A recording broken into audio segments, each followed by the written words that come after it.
Good morning बच्चों। जैसा कि आप जान रहे हो कि आपका लॉकडाउन का फेज़ अभी चल रहा है और अभी आपका लॉकडाउन ख़त्म भी नहीं हुआ है। और आपको यह भी पता होगा कि जैसे ही आपका लॉकडाउन का फेज़ ख़त्म होगा, यूनिवर्सिटीज़ आपके एग्ज़ामिनेशंस को कंडक्ट करवाएगी और आपका एग्ज़ामिनेशंस हो जाएगा। आज मैं आपके सामने बीकॉम सेकेंड ईयर के अकाउंट्स के कुछ इम्पॉर्टेंट टॉपिक के साथ प्रेजेंट हुआ हूँ। आपको अकाउंट्स के कुछ इम्पॉर्टेंट टॉपिक्स को बताने के लिए आया हूँ, जिससे आप क्या कर सको, आपके एग्ज़ामिनेशन के समय इस टॉपिक्स पर विशेष तरीके से ध्यान दे दो, जिससे आपका एग्ज़ामिनेशंस में स्कोर काफ़ी अच्छा हो। जो टॉपिक मैं आपके साथ डिस्कस करने वाला हूँ on the basis of revisions, वो है क्या, आओ देखते हैं। हम बात कर रहे हैं किसके रिगार्डिंग? बीकॉम सेकेंड ईयर के रिगार्डिंग। और हमारा बुक क्या होगा? अकाउंट्स। यहाँ पर जो मैं डिटेल्ड वे में टॉपिक आपके साथ डिस्कस करूँगा वो होगा कौन कौन सा। सबसे पहला consolidated balance sheet of holding and subsidiary company. दूसरा जो टॉपिक होगा वो होगा क्या? Liquidation of company. तीसरा टॉपिक होगा आपका डेप्रिसिएशन। चौथा टॉपिक जो मैं आपके साथ डिस्कस करूँगा वो बात करेगा amalgamation and reconstruction of company. Fifth topic होगा आपका issue of share capital.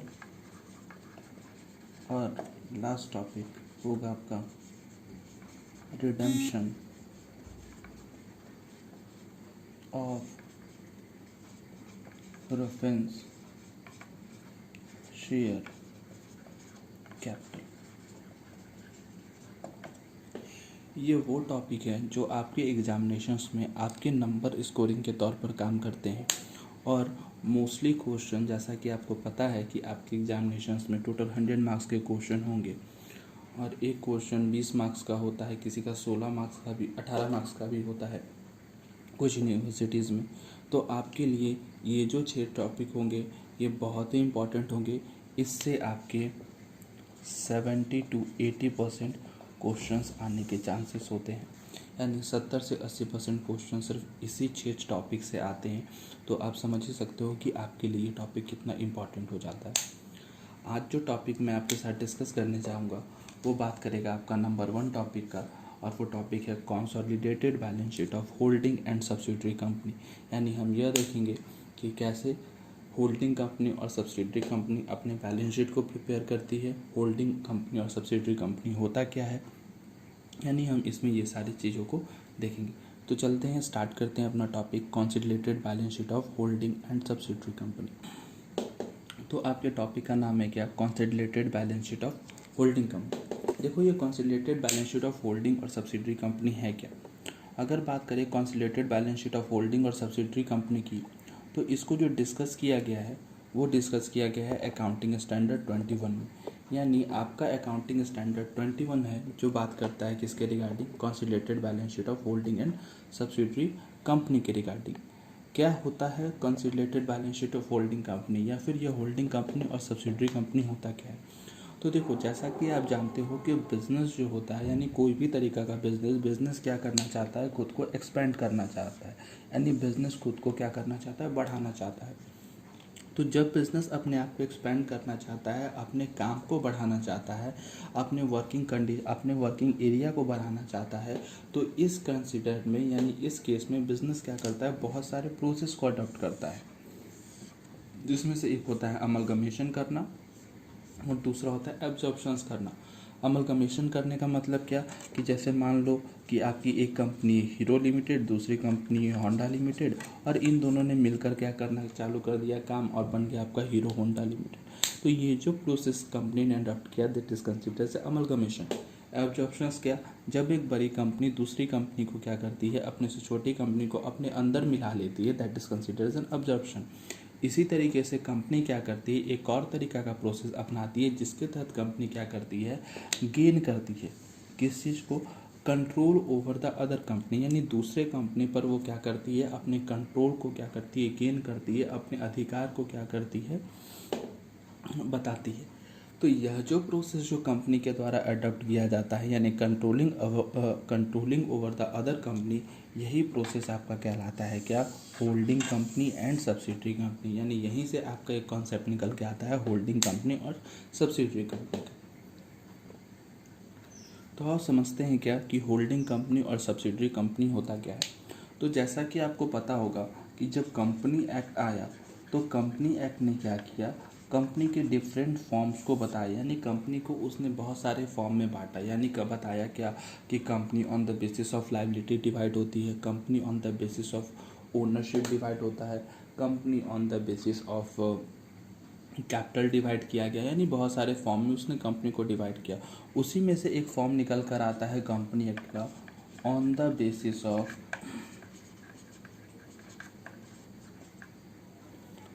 Basis of control of ownership, यानी ओनरशिप के कंट्रोल के आधार। तो जब बात आती है ओनरशिप के कंट्रोल के आधार पर, तो ये दो भाग में बटा, और पहला भाग क्या कहलाया, होल्डिंग कंपनी, और दूसरा भाग कहलाया क्या, सब्सिडियरी कंपनी। अब ये होल्डिंग कंपनी और सब्सिडियरी कंपनी था क्या। बात करें अगर कंपनी एक्ट 2013 के तहत, तो इसको जो डिस्कस किया गया यानी होल्डिंग कंपनी को डिस्कस किया गया कहाँ पर, section 2 sub section 46 of company act 2013 में। और अगर बात करें सब्सिडियरी कंपनी की, तो इसको डिस्कस किया गया section 2 sub section 87 of company act 2013 में। यानी एक में डिस्कस किया गया सेक्शन 2 सब सेक्शन 46 के आधार पर, और दूसरे को डील किया गया सेक्शन 2 सब सेक्शन 87 के आधार पर। आओ समझते हैं ये होल्डिंग कंपनी और सब्सिडियरी कंपनी होता क्या है। समझो होल्डिंग कंपनी क्या होता है। होल्डिंग कंपनी, अब देखो होल्डिंग कंपनी अपने आप को अपने नाम से ही बता रहा है क्या, कि जो होल्ड कर रहा होगा। यानी एक ऐसा कंपनी जिसके पास किसी दूसरे कंपनी को होल्ड करने का पावर होगा, that company is considered as a क्या, होल्डिंग कंपनी।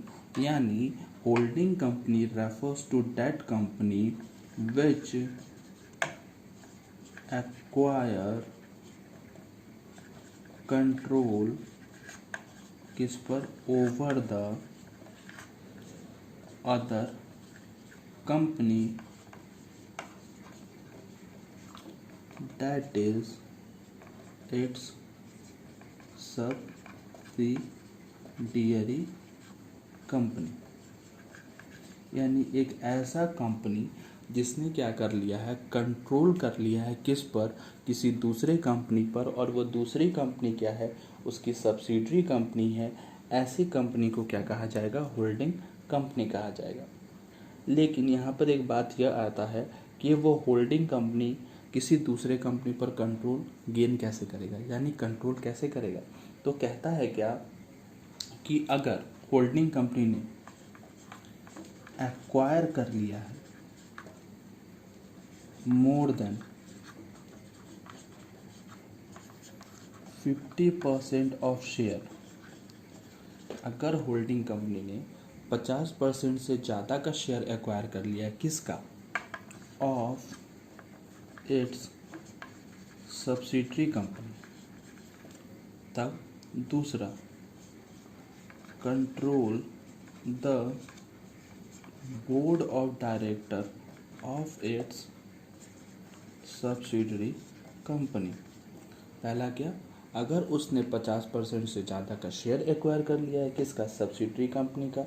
अगर वो दूसरा क्या कह रहा है, बोर्ड ऑफ डायरेक्टर को कंट्रोल कर रहा है, किसके? सब्सिडरी कंपनी के। तो इस केस में उस सब्सिडरी कंपनी का क्या कहलाएगा? वो क्या कहला जाएगा? होल्डिंग कंपनी कहलाएगा। यानी इस सब्सिडरी कंपनी का ये क्या कहलाने लगेगा यहाँ से? Holding company. आई होप आपका यहाँ तक तो क्लियर होगा। अगर बात हम करें सब्सिडरी कंपनी की, तो देखो सब्सिडरी कंपनी के रिगार्डिंग क्या कहा जाता है? Subsidiary company. तो कहता क्या है? सब्सिडरी कंपनी का मतलब एक ऐसा कंपनी जिस पर किसका अधिकार होगा? होल्डिंग कंपनी का अधिकार होगा। यानी सब्सिडरी कंपनी का मतलब एक ऐसा कंपनी जो कि कंट्रोल्ड किया जा रहा होगा, किसके द्वारा? Controlled by holding company. Control किया जा रहा होगा किसके द्वारा? होल्डिंग कंपनी के द्वारा। अब ये होल्डिंग कंपनी कंट्रोल कैसे कर रही होगी? इस बेसिस पर कर रही होगी क्योंकि होल्डिंग कंपनी ने क्या किया है? एक्वायर कर लिया है। क्या किया है? एक्वायर मोर देन क्या? 50% of total share capital of subsidiary company. दूसरा, controls the board of director of subsidiary company.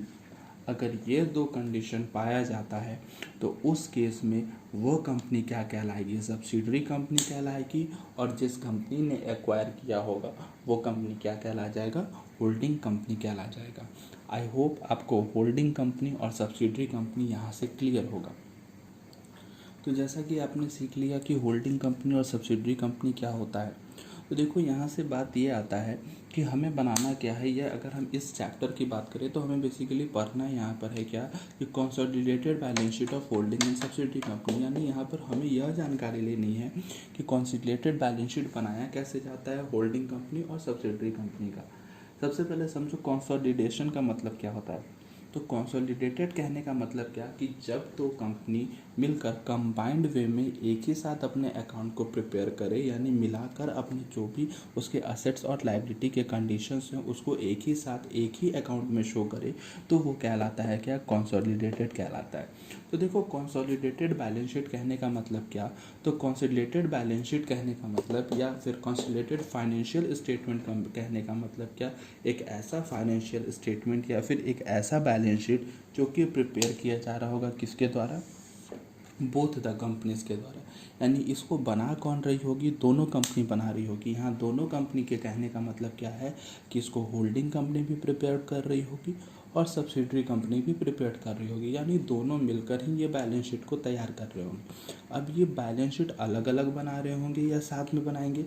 तो कहता क्या है कि इन सच अ वे, यानी इन बैलेंस शीट को इस तरीके से बनाया जाएगा कि that they are all one. यानी इस तरीके से बनाया जा रहा होगा कि इससे यह एज्यूम किया जाएगा कि ये दोनों एक ही हैं। मतलब यहाँ पर जो भी असेट्स और लायबिलिटी होगी होल्डिंग कंपनी की, वो सारी असेट्स एंड लायबिलिटी होगी सब्सिडरी कंपनी की, और जो सारा assets and liability subsidiary company का होगा वो सारा assets and liability holding company का होगा। यानी यहाँ पर अगर कहो तो कॉन्सेप्ट ये चलेगा कि जो तेरा है वो मेरा है और जो मेरा है वो तेरा है। अगर बात करें कंसोलिडेटेड बैलेंस शीट में तो अकाउंटिंग स्टैंडर्ड 21 कहता है क्या? कि आपको यहाँ पर मेनली 3 तरीके के अकाउंट को प्रिपेयर करना है। यानी यहाँ पर मेनली यही 3 अकाउंट प्रिपेयर किए जाते हैं। पहला अगर बात करें तो आपको प्रिपेयर करना होगा क्या? कंसोलिडेटेड बैलेंस शीट, यानी कंबाइंड वे में आपको इनका बैलेंस शीट बना के दिखाना होगा। दूसरे की बात करें तो यहाँ पर आपको जो बना के दिखाना वो होगा क्या? Consolidated profit and loss account. और तीसरा जो आप बनाओगे वो क्या बनेगा? Cash flow statement. यानी इस तीनों अकाउंट को आपको प्रिपेयर करना होगा। यानी इस तीनों अकाउंट के बेसिस पर क्या करोगे? आप अपने क्वेश्चंस को क्या कर पाओगे? सॉल्व कर पाओगे। लेकिन क्वेश्चंस को सॉल्व करने से पहले आपको कुछ स्टेप्स को जानना होगा, यानी कुछ पॉइंट्स को जानना होगा जो कि आपके क्वेश्चन सॉल्व करने में आपकी काफ़ी मदद करेंगे। देखो अगर इस चैप्टर की बात करें तो ये चैप्टर है बहुत ही इजी। यानी इस चैप्टर को आपको बहुत ही इजी तरीके से सॉल्व होता है इसका क्वेश्चन। लेकिन व्यक्ति फंसता कहाँ है या फिर स्टूडेंट फंसते कहाँ हैं, क्योंकि उन्हें कॉन्सेप्ट क्लियर नहीं होता, उन्हें स्टेप याद नहीं होता, उन्हें यहाँ पर प्री एंड पोस्ट का जानकारी नहीं होता, जिसके कारण उनका क्वेश्चन हमेशा ही अटक जाता है और गलती होने के चांसेस बहुत ज़्यादा हो जाती हैं। मैं यहाँ पर कोशिश करूँगा कि वो सारी गलतियाँ यानी वो सारे पॉइंट्स जो कि आपको प्रॉब्लम क्रिएट करते हैं आपके क्वेश्चंस को सॉल्व करने में, वो सारे पॉइंट्स को मैं यहाँ पर क्लियर कर दूँ, जिससे आपका क्वेश्चंस ईजी वे में बनने लगे और आप एग्जामिनेशंस में इस चैप्टर से काफ़ी अच्छे मार्क्स को स्कोर कर पाओ।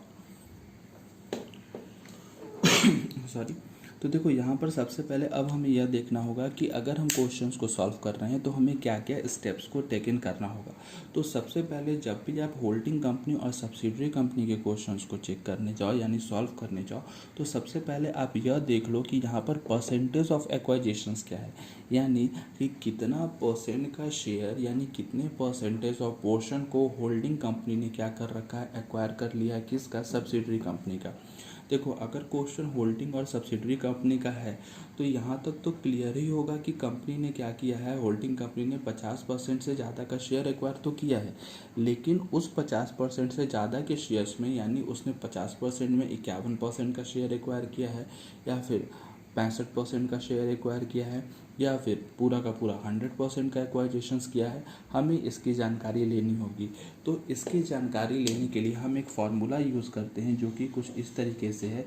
इसमें हम लिखते क्या हैं, share acquired by holding company divided by total share of subsidiary company, यानी हम देखते हैं क्या कि कितना तुम्हारा होल्डिंग कंपनी का शेयर यानी जो भी होल्डिंग कंपनी है उसने कितने का शेयर एक्वायर किया है और सब्सिडरी कंपनी का टोटल नंबर ऑफ शेयर्स कितना था, और इस बेसिस पर हम क्या करते हैं, ये पता करते हैं कि परसेंटेज ऑफ एक्विजिशंस कितना होता है।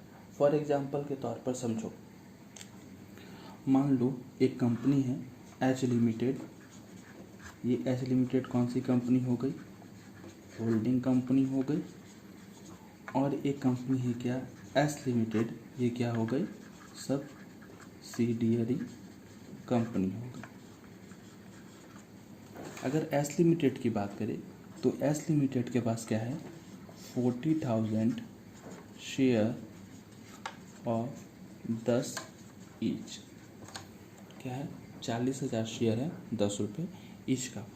होल्डिंग कंपनी क्या करती है, जब सब्सिडरी कंपनी मार्केट में अपने शेयर्स को बेच रही होती है, होल्डिंग कंपनी क्या करती है, इसके 35,000 शेयर को क्या कर लेती है, एक्वायर कर लेती है। यानी होल्डिंग कंपनी ने कितना परसेंट का शेयर खरीद लिया, 35,000% का, यानी 35,000 का share at the rate of 10 rupees इसके अनुसार से खरीद लिया। अब यहाँ पर बात आता है कि आपका परसेंटेज ऑफ एक्विजिशंस क्या होगा, तो percentage of acquisition equal to share acquired by holding company 35,000 total number of share of कितना, सब्सिडरी कंपनी इंटू 100। जब आप इसको सॉल्व करोगे तो आपको क्या पता चल जाएगा, परसेंटेज इक्विजिशन।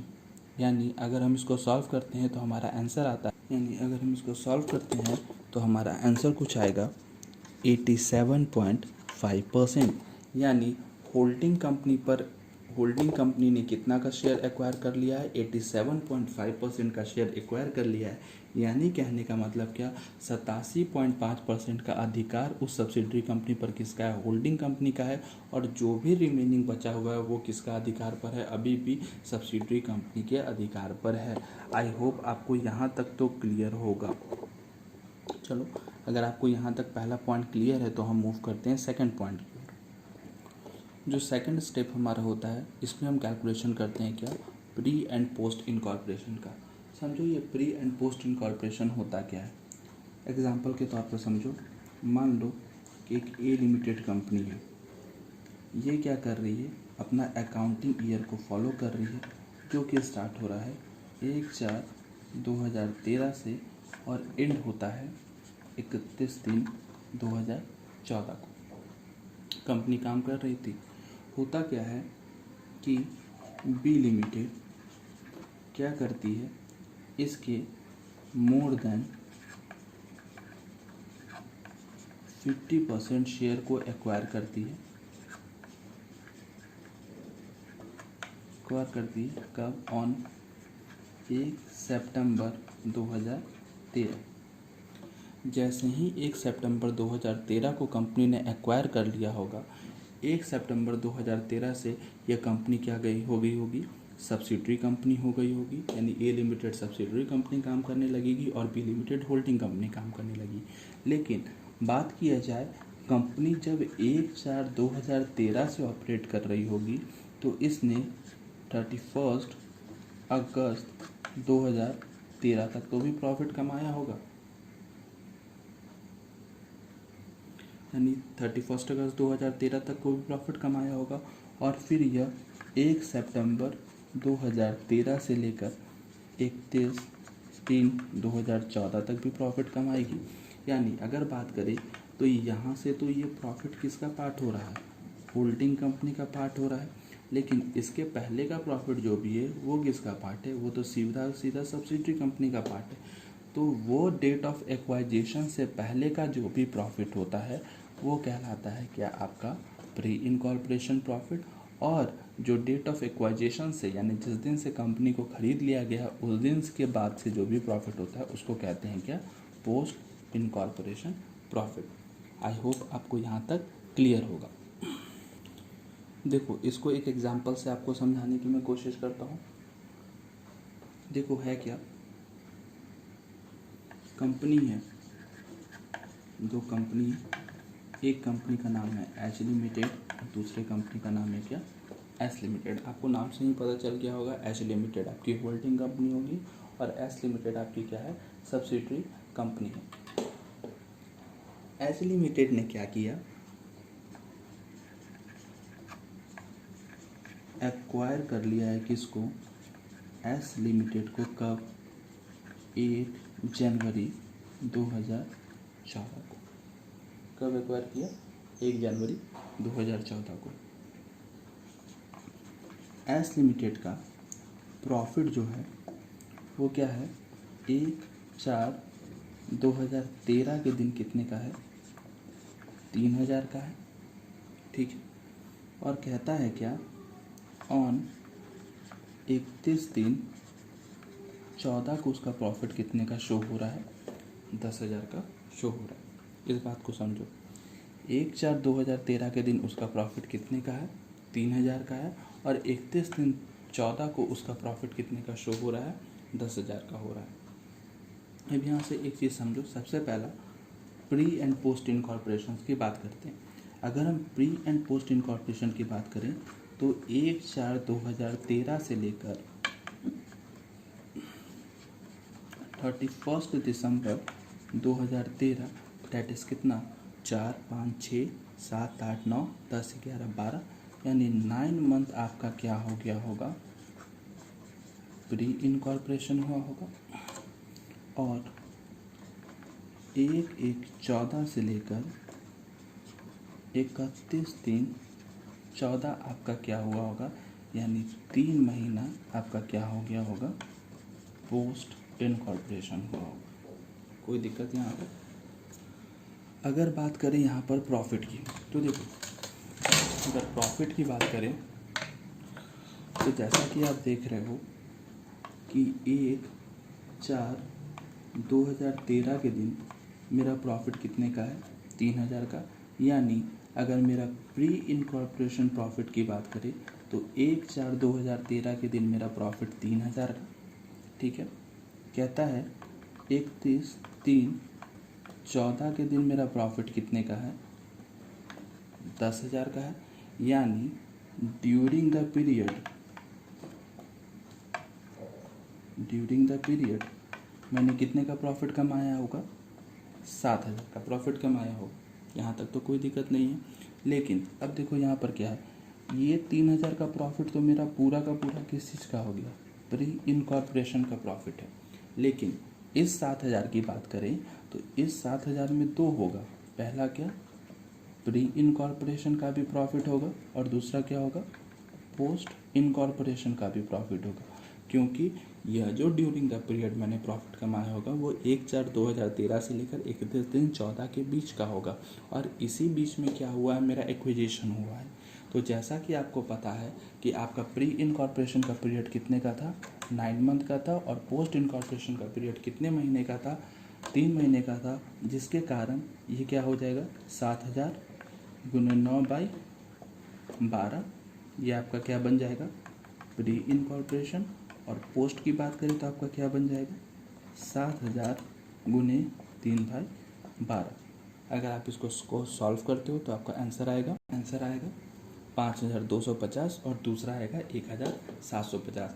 तो अगर आपसे कोई पूछता है कि आपका प्री इनकॉर्पोरेशन का प्रॉफिट कितना होता है तो 5250 ड्यूरिंग द ईयर और 3000 मेरा पहले से था, तो यानी मेरा प्री इनकॉर्पोरेशन का प्रॉफिट कितना हो गया 8250 और पोस्ट इनकॉर्पोरेशन का प्रॉफिट कितना हो गया 1750। आई होप आपको यहाँ तक क्लियर होगा। अगर आप इसको चेक करना चाहते हो कि आपका सही है या नहीं तो आप देख लो, इसको टोटलिंग कर लो, 5 5 10, 7 2 9 1 10 और 8 1 9 1 10। यानी अगर आप इतना कर लोगे तो आप 2 स्टेप को क्या करते हो फुलफिल करते हो। अब इसके बाद का जो भी स्टेप है उसको हम डिस्कस करेंगे अपने नेक्स्ट चैप्टर में, यानी नेक्स्ट डे के क्लासेस में। आज के लिए आपका क्लास इतना ही तक। आई होप आपको समझ में आया होगा। अगर आपको समझ में आया है तो प्लीज़ चैनल को लाइक और सब्सक्राइब कर देना। Thank you.